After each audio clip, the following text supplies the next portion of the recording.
MLC n'a plus de militaires. Donc, les propos du ministre Mende, c'est de l'intoxication. Non, mais d'anciens, si dans les arrêtés, il y avait... Les 125 militaires commis à la garde du président Jean-Pierre Bemba ont été démantelés lors des événements du 22-23 mars 2007, avant que le sénateur puisse quitter la RDC.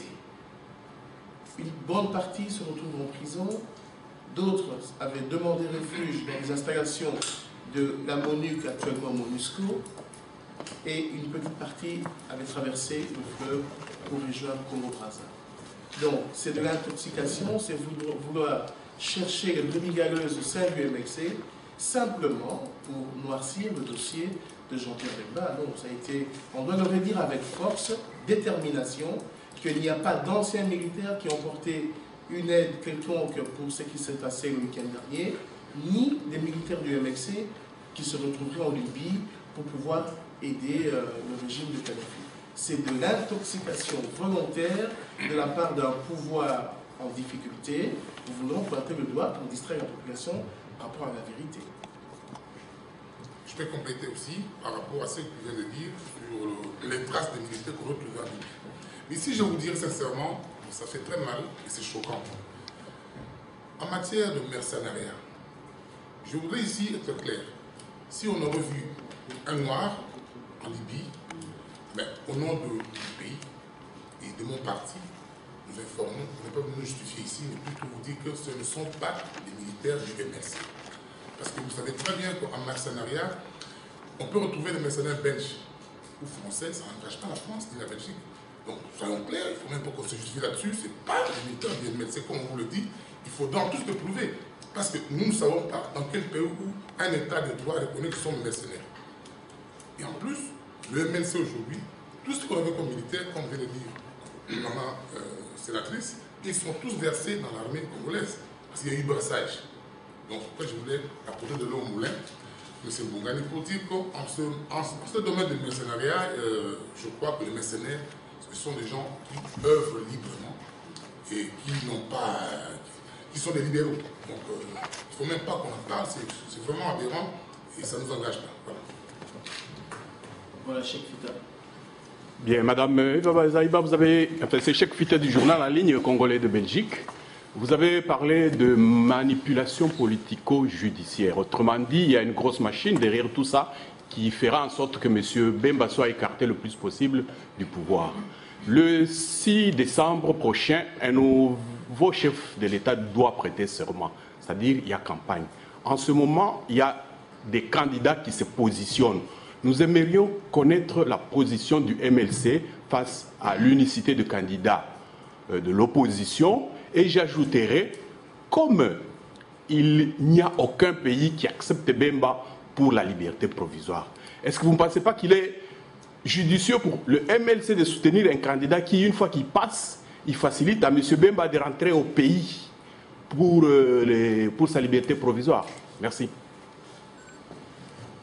Merci, monsieur, pour la question. Vous avez posé plusieurs questions à la fois. D'abord, en ce qui concerne le processus électoral, je vais vous dire que le MLC est engagé totalement dans ce processus. Le MLC, nous ne sommes pas un syndicat, nous sommes un parti politique et les partis politiques concourent à la conquête du pouvoir pour la gestion du pays. Les syndicats défendent le droit des employés sans ambition d'être employeurs. C'est différent. Donc nous allons postuler à tous les niveaux des élections. À tous les niveaux. Ça c'est connu, nous sommes en train de nous préparer pour ce faire. Deuxièmement, en ce qui concerne l'unité de l'opposition, le MLC a toujours été ouvert. Non seulement par rapport au MLC comme parti politique, mais par rapport au MLC comme demain en dirigeant la République démocratique du Congo. Donc, plus personne dans ce monde ne peut travailler en solo.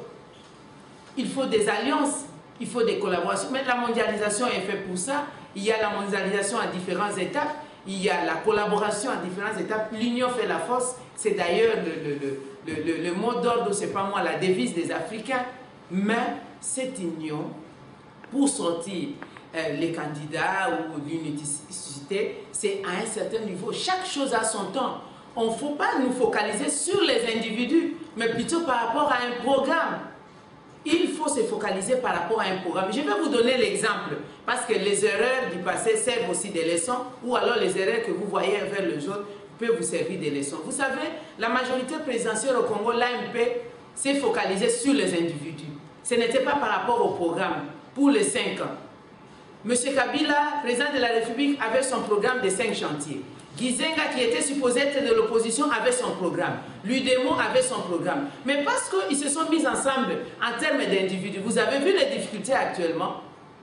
D'ailleurs, lorsque le gouvernement Gizenga a été mis en place, il a fallu des mois et des mois de séminaires pour comprendre quelle est la vision des 5 chantiers, ça signifiait comment. Et aujourd'hui, le président Kabila a compris que, quoi qu'il arrive, le Palou ne comprendra jamais son programme et il a créé un gouvernement parallèle. Le Premier ministre ne maîtrise rien, il y a des décisions qui se prennent ailleurs et tout ça. C'est parce qu'il n'y a pas eu un programme fusionné ensemble. Qu'est-ce que vous voulez dans la gestion du pays par rapport à tel ou tel secteur, par rapport à tel ou tel domaine? Nous allons avec les autres nous mettre ensemble, donc les autres membres de l'opposition, par rapport au programme. C'est alors que, comme on dit, les institutions ne valent que les personnes qui les animent. Ensemble, nous allons voir les leaders de tel ou tel parti politique qui est à mesure de porter notre programme au niveau de la présidentielle, qui est à mesure de porter notre programme au niveau du gouvernement, qui est à mesure de porter notre programme au niveau du Parlement. Si nous raisonnons ainsi, je crois que l'opposition fera vraiment un véritable bloc.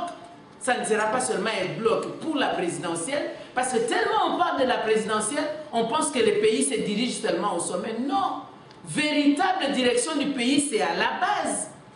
Alors, cette manière renversée de voir les choses, c'est ce qui a amené le président Kabila à supprimer, à suspendre carrément l'organisation des élections municipales, urbaines et locales. Normalement, nous devions les avoir et nous les réclamons. Il faut que les élections commencent à la base. Nous allons crescendo. C'est ça un véritable programme. Voilà la réponse. Et alors, pour finir, dans la même foulée, vous avez posé la question, vous risquez de me demander, et alors, vous l'avez dit d'ailleurs, les pays qui refusent d'accueillir M. Bemba. Les pays qui refusent d'accueillir M. Bemba. Je vous dis d'abord, M. Bemba n'est pas condamné. Il est en privation de liberté. Il a tous ses droits civils et politiques en main. Et jusqu'à présent, je viens de vous dire, c'est pourquoi il est poursuivi. Il s'agit de sa responsabilité comme chef militaire, responsable de tout ce qui s'est passé à Bangui. Alors, il faut que ça soit prouvé, que le procureur, le bureau du Moreno prouve, au-delà de tout doute raisonnable, le commandement, le contrôle effectif du trouble. Ce sont les témoins à charge que lui-même a amenés qui doivent lui donner des preuves. Et voici les preuves des témoins à charge. Les témoins eux-mêmes parlent de l'escroquerie. Les témoins eux-mêmes parlent de mensonges où on dit à un témoin, dit que votre fille a été violée par plusieurs militaires. Les témoins disent, plus de 500 femmes qui vont défiler ici, qui se sont dites victimes, ne le sont pas. Ce sont des mensonges. S'il y a eu des exactions, c'était à l'époque où il y avait l'affrontement entre Bozizé et Patassé. Les militaires de Bemba ne sont venus que nous sécuriser au PK12, à Bossambélé, à Dambara. Voilà, monsieur.